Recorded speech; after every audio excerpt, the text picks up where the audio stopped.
Let's face it, as leaders, we are being challenged every day with new expectations and new realities.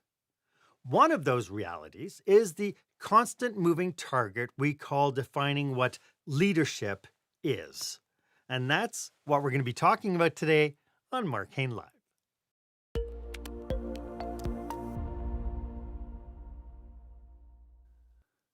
Welcome to this episode of Marc Haine Live. This is where small business owners and entrepreneurs pick up those core skill sets to create the show-stopping, jaw-dropping experience that your customers and employees deserve. I am your host, service expert, and master of experiences, Marc Haine. I am so pleased that you are with me here today. I hope you get smashing value from today's guest and today's episode. My guest is leadership coach Kelly Vaillancourt, and today we will be delving into the world of leadership and personal growth. We will be spotlighting why leadership is a moving target and some strategies you can adopt to adjust and adapt. So stay with us. In today's fast-paced and competitive world, effective leadership is more crucial than ever. Whether you're at leading a team at work or driving projects in other aspects of your life, personal and leadership growth can only happen if you're willing to face the storm of obstacles. And here's the hint. It doesn't revolve around being comfortable. So that brings me to our question of the day.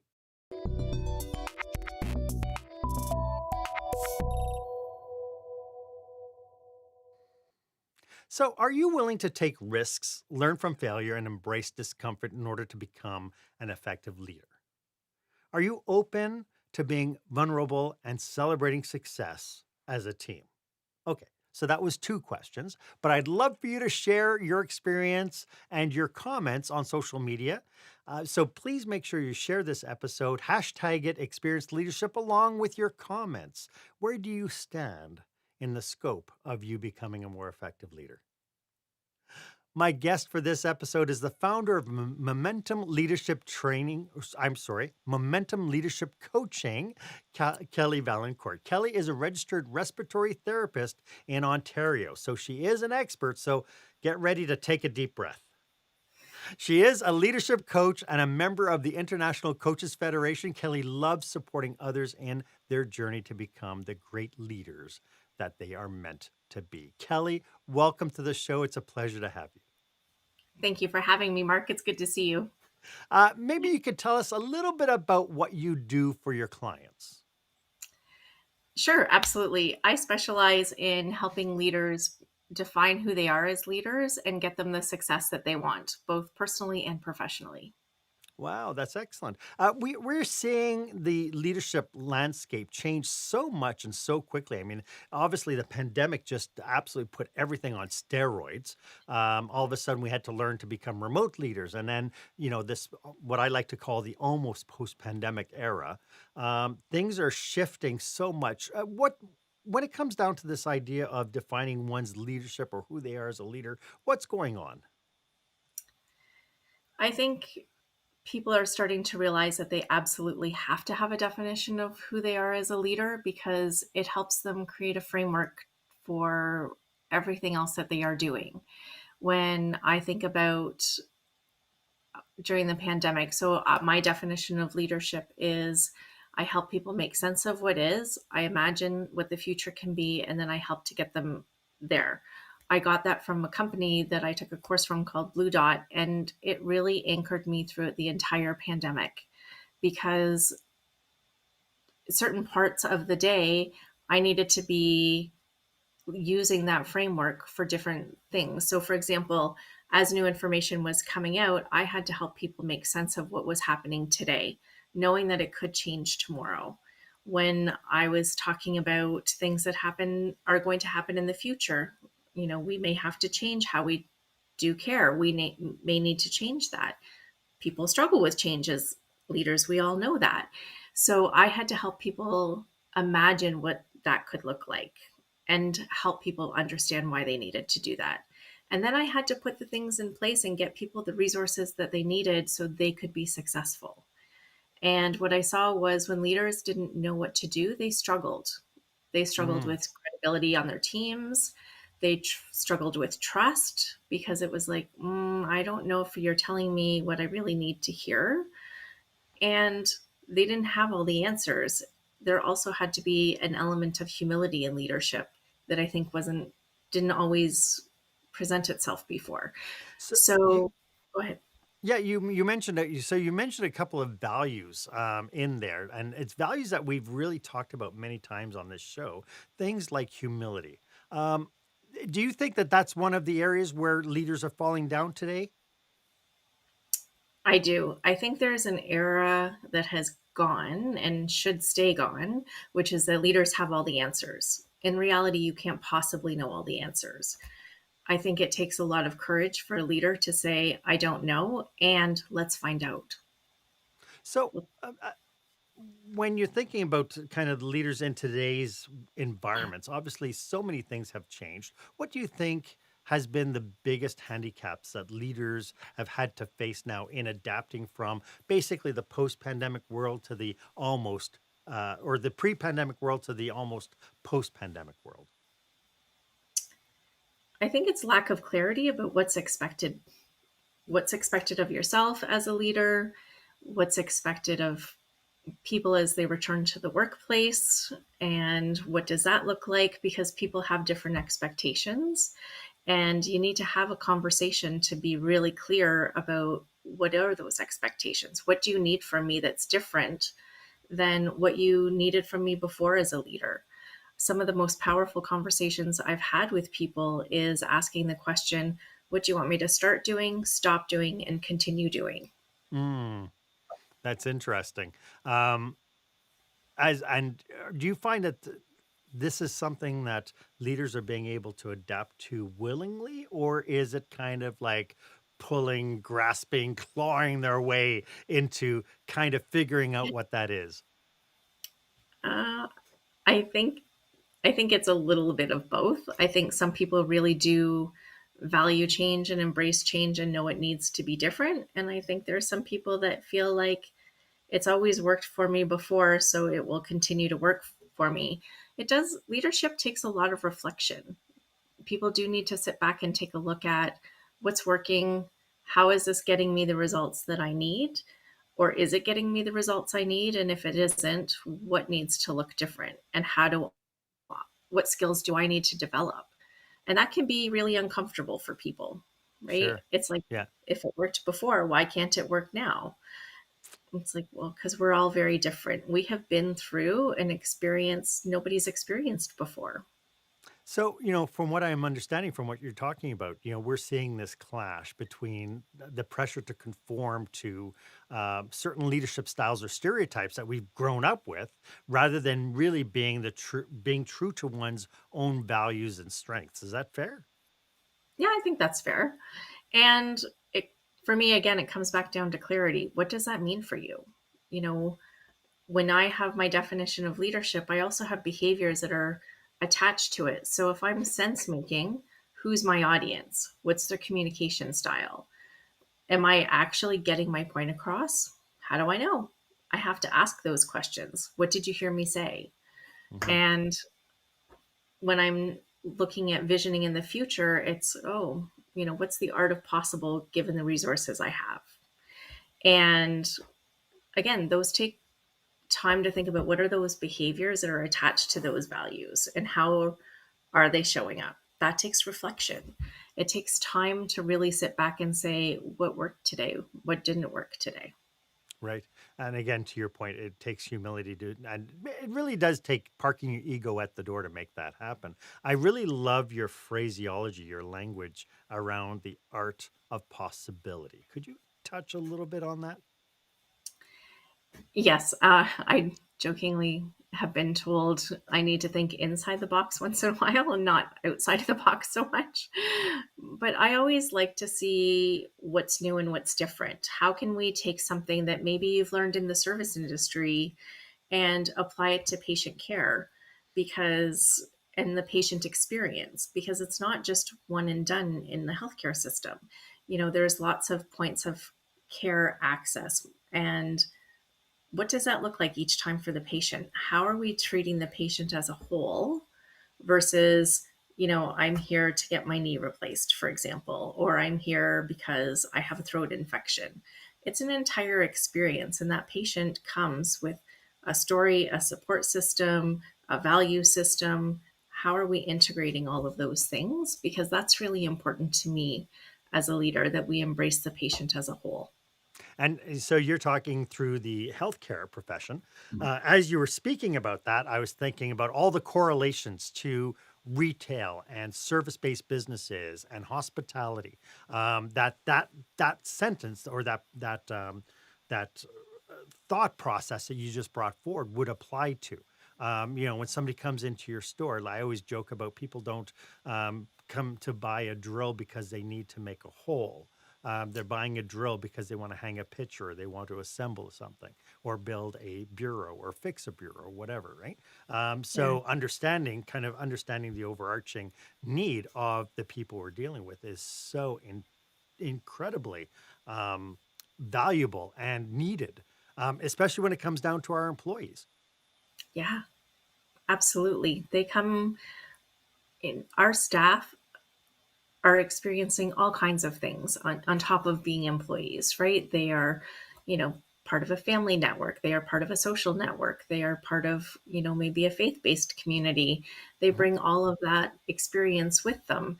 And how do you integrate that and take the best of that and give it to your customers? Would you say that that's the same when you need to be problem solving with your teams?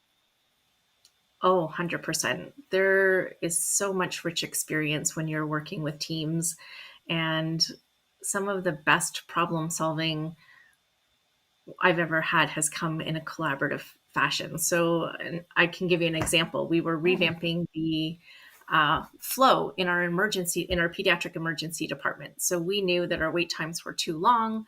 It causes stress for families. It causes stress for kids because, no kid wakes up in the morning and says, I'm excited to go to an emergency department.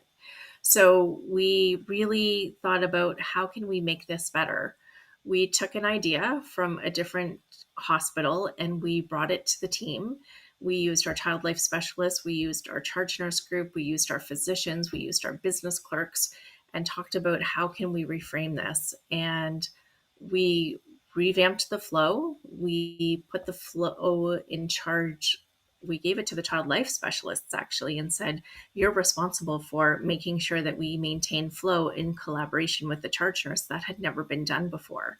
And we got results that improved our performance and got patients in faster, got their diagnosis, and got them out of the department faster, which was a win for all of our families. We could not have done that if it wasn't a collaborative approach.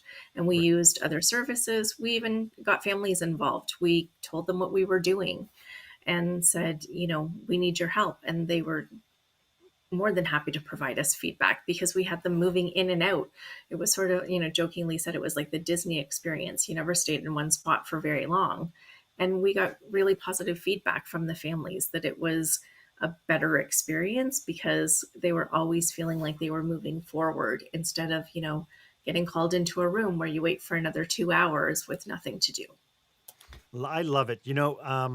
My background is all about designing experiences. And, I have a feeling that we could do a whole nother episode just on being able to problem solve experiences and figuring out what it is that we need versus what it is our clients need and our end users and so on, all through the journey that the people take Mhm. with us. And so what you've just talked about just pulls so strongly to my heartstrings.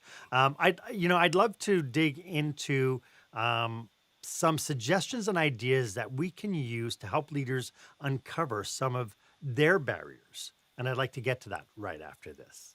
When the spotlight shines on your business, are customers applauding or yawning? In other words, how is your business performing? Make your business a star with the new book, Lights, Camera, Action, Business Operational Excellence Through the Lens of Live Theater by Marc Haine. Marc uses his business and acting experience to help you see your business like a live show, so you can create a performance your customers will never forget. Buy Lights, Camera, Action today at your favorite online retailer or directly at markhaine.com. Welcome back. I am speaking with the leadership coach, Kelly Vaillancourt. It seems to me, Kelly, that leaders through time have always had to project certain qualities, almost inhuman qualities. How important is it now for leaders to become, for lack of a better term, more human? I actually think it's the way to success. People do not want fake leaders anymore. They don't want that inauthentic leader who never has a bad day, who never has, a mistake, who can't admit that they've made a wrong judgment call. They also want to feel like they're part of the decisions. And it's really interesting because when you do that, people make the right decision. I always said to the teams that I led, put the patient at the center of the decision, and it's almost impossible to make a bad decision. And people would say, oh, well, what about? And it's like, well, let's work through that. And it's like, how's the patient in the center of that? Even as simple as, taking a break. It's like, it's important to take a break because if you don't take a break, you're going to be hungry, you're going to be cranky, you haven't gone to the bathroom. How are you giving the best you have to that patient if you're not looking after yourself? So please take your break. And people are like, oh, put the patient first. Mhm. And if you don't see your leaders doing the same thing and role modeling that humanity, you can't give yourself permission to be human. And we are human. We have that good days, bad days, strengths, opportunities for improvement. And people want that authenticity, that here's how I show up. It's interesting that you said that because, the people above us can be the people that we're trying hard to emulate. It's hard for us to, and I fall back onto the book from the president of Facebook, Sally Sandberg, I believe. Or Oh, yeah. Sheryl Sandberg, Cheryl. where she was talking about how hard it was when she had children, that all of a sudden at 5 o'clock she had to go, and that she would pack up her computer and she would, because she had children at home, and the guilt that she felt doing it and how people would look at her and how she felt people would be looking at her. In today's day and age, when you want to be that human leader and you have a leader above you who seems to think that effective leadership means that you're the first one in and the last one out. How does one contend with the kind of the clash of cultures one might see in the various hierarchy of leadership? I think that comes down to having some really honest conversations around boundary setting and expectations. Mm. That certainly exists even today. 100%. I see leaders all the time who are struggling saying, I really have to run. I've got to get home to this. And I still see them half an hour later. And it's like, go, right? It's all going to be here tomorrow. I think that's where you do have to start having some conversations to say, these are some drop dead non-negotiables for me. And here's what I will do to make up for it. I can think about a time, so I roller skate with my daughter on Thursday nights, and that's a drop dead non-negotiable for me. And I had to leave 4:15 on a Thursday, every Thursday. My husband we did the drop off, and then we continued on because it was about 45 minutes outside of where we lived. And I just told my program secretary, you cannot book meetings past 3:30 on a Thursday. I will come in early. I will do whatever I need to do. This is non-negotiable. And it worked out. When people started to learn on Thursdays, they would joke around. Oh, is it roller derby night? Yep, it's roller derby night. And we go and we have fun. And, I always took a week off in December because my other daughter does shows in the community. That was non-negotiable. That was how I got ready for Christmas. And as a result, I worked, every New Year's Eve, which happens to be my birthday, but that's what I negotiated with team members so that I could be off on that week and be the mom that I needed to be. Are they easy conversations? No, they're not easy conversations. Did it hurt my career? No. I still got Yeah. the work done. I just had to do it in different ways. And I think people still struggle with that. People are ambitious. They want to do the best job that they can do, and they want to be really good parents at the same time. Sometimes those are in conflict. And, when you take that a step further and understand that we are also now in the middle of a sandwich generation where we are taking care of not only our children, but we have parents that we're taking care of as well. But, what's interesting about that is from a leadership perspective, we have to set those parameters and communicate that to our team. But as an effective leader, we also have to understand that our team members also have requirements, conditions, and things that should be non-negotiables. And I think how does a leader enter into those conversations, do you think? I think with an openness and a willing to problem solve, it can't always just be a yes or no. So, for example, if somebody has problems with daycare and a clinic opens up at 8 o'clock in the morning, but they can't drop their child off till 8:30, okay. Is there somebody else that can start at 8 and you can work till 4:30 because there's always cleanup at the end of the day? Um, Nurses are really good about working things out with themselves. I'll come in half an hour early. If you stay half an hour for me, I'll come in and stay for you some other time and negotiate that. And I think those are reasonable things to look at because our lives are busy and it's not just all about work anymore. I think there's also opportunity as long as skill sets are the same, approve switches. I know some people that are absolutely no, that's your schedule and they don't make switches. It's like, you know what, if that's helping two people, then what's the harm in it? Sometimes it ends up with being 7-way switches, and that gets really creative in scheduling when you're working in a business. But it can be done, and then it makes people willing to work with you when you have to do some things that maybe are not so non negotiable. Right, right. That flexibility is absolutely integral. Can you think of anything, other ingredients that people need to consider when becoming that effective leader? I think knowing different communication styles is really key Hmm. because we communicate the way we like to be communicated to, not necessarily to our audience. So we need to know what that is. And there's lots of different styles out there. So take the time to learn. I also think that sometimes we have conversations we don't need to have. And I think we need to be really clear on what's the intent behind having that conversation. It's really, what's the purpose of it? Is it to improve connection between people? And are there different ways to do that? Is it to convey information?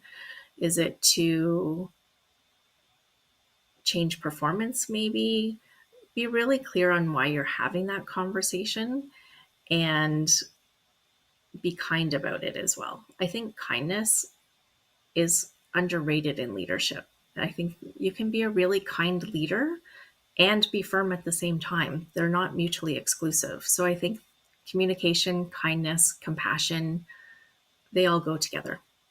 You're speaking to the choir. One of my taglines is to lead with love and kindness first. um, but you mentioned something. You mentioned unnecessary conversations. Can you give me an example of what an unnecessary conversation is?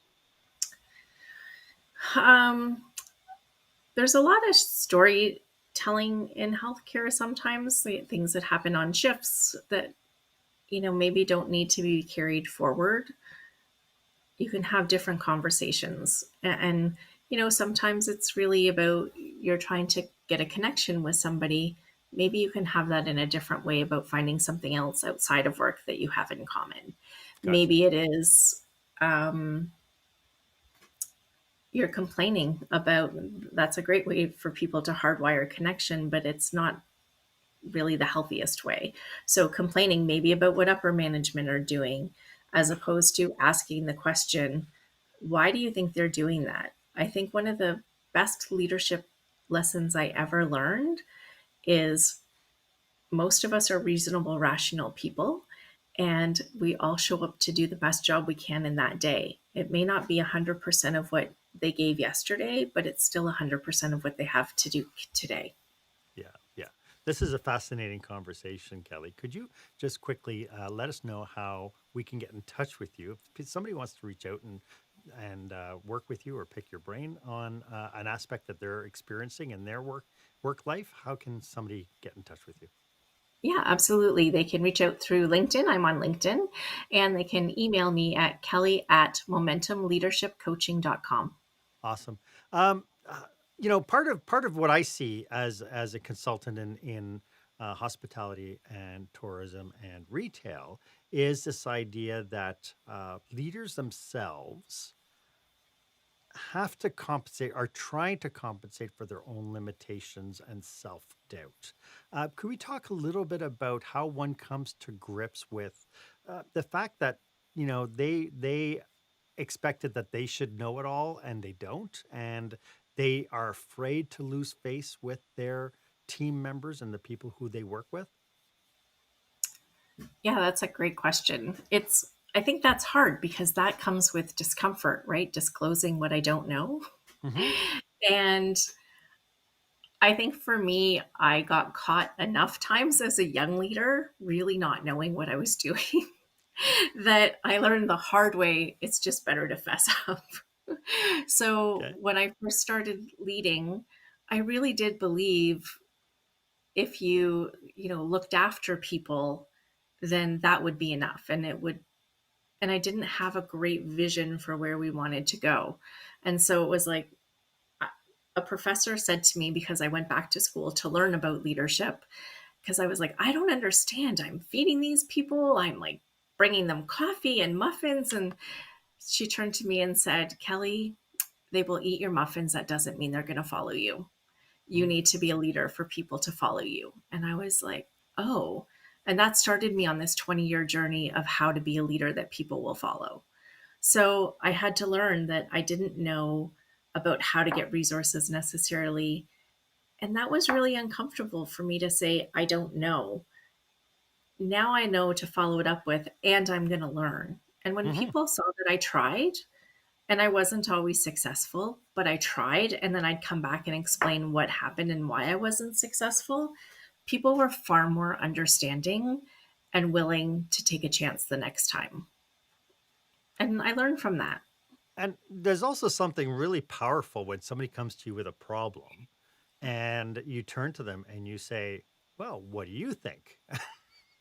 I remember the first time I ever did that. It was something to do with we were putting together a banquet for something, and one of the setup crew came to me and with a problem, and I said, "What do you think?" And he looked at me and he goes, "But you're the boss." And I said, "Yeah, but you're working in that room. You understand that room better than anybody. It's like, what do you think we should do?" And there Mhm. was something really powerful about that interaction because all of a sudden we created an automatic accountability to the outcome of what was going to happen. And because of that, he took better Mhm. ownership of the issue. He took better ownership of the outcome. And because of that, it solved itself. Yeah. I have an example similar to that when we were practicing team based models of care because we knew the next wave of the pandemic was coming. We created it. We actually simulated the day, and we had a to do list of things that worked and things that didn't work. And people saw things, they wrote it down. We actually had somebody where they just had to run by and say, this doesn't work, this doesn't work. And we took the list, me and my clinical leader at the time, and we worked through the list and people saw it. And we came out and said, what do you think? Would this work? Would that work? And all of a sudden, it was like we were being asked to share everything that we had done because we knew it was actually operational. So if we were ever faced with it, we knew we were prepared better than what we would have been if it was like you just walked in to find out there was one staff that day and 15 patients to look after, and what does that look like. And it was really powerful because and people thought I was crazy. I'm like, no, we're going to do it, we're going to actually live it live. And they're like, well, why do we need to? And it's like, because it looks good on paper, but I don't know if it's actually going to work live. So let's try it. And so people were patient with me and they tried it and we got a lot out of it. We involved patients. We got feedback from patients, what they felt comfortable doing, what they didn't feel comfortable doing. And it was a really positive experience. So I've lived that experience. It's awesome. And what a great way to gamify innovation. Like when you think about it, when you think about how we problem solve and the fact that I believe that most leaders are incidental leaders, they're people who were promoted into a role, they've never been trained how to be a leader, or they've started their own business, they've never trained to be a leader, and yet, we are so afraid of stepping into those roles and failing that we fail to look at how much fun it could be to test and to innovate and to and really to fail forward. Yeah. How uh, do you have any comments about that before I move on to, because I have another question coming up? Yeah, I do actually. It's funny you say that because I say all the time, we become leaders by chance. We become great by choice. It Ah, really does. Somebody saw something and said, you should go into leadership. I think for me, it was they wanted to stop me from complaining about all the things that were wrong. It's like, okay, go solve the problems if you think it's so easy. And then I got in there and I realized, oh, there's this whole system around me that I really don't know about. And it gives you yeah. a completely different vantage point. So then I had to start learning, how do you communicate? How do you collaborate? How do you use strategy? How do you do all of these things to get you to where you want to be? And that started me reading every leadership book, taking courses, and really applying and just trying it out. And that is my number one advice to any organization. When you promote people into leadership roles, please find ways to train them, give them the tools. But we earlier on we talked about this idea of humility. People getting promoted. Like I know that I've talked to a lot of people who got promoted into it. They're like, I was such a good, like I was the best welder, and they promoted me because of that. And now I just don't understand why I suck so much. How can leaders test their capacity? Because we don't know what we don't know. And so how does one go ahead and figure out what it is that I need to do to develop myself? Where am I falling down? How do I do this?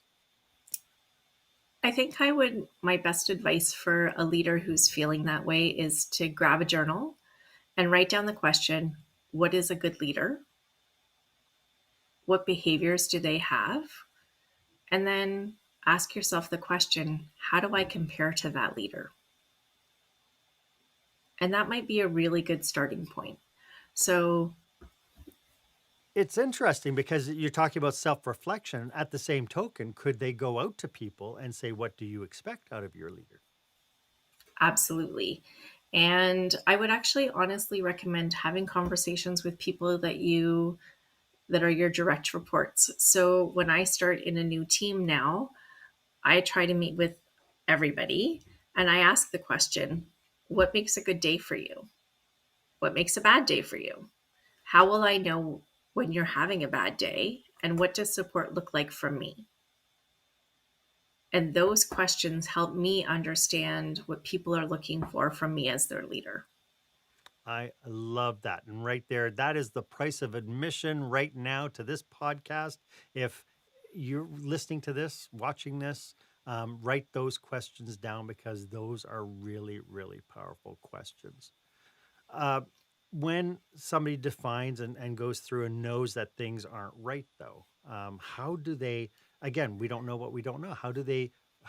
What would you suggest that they do to overcome their shortcomings? I would suggest they get a coach or they get a mentor to Mm, help them uncover those blind spots because it is really hard to see what you don't know.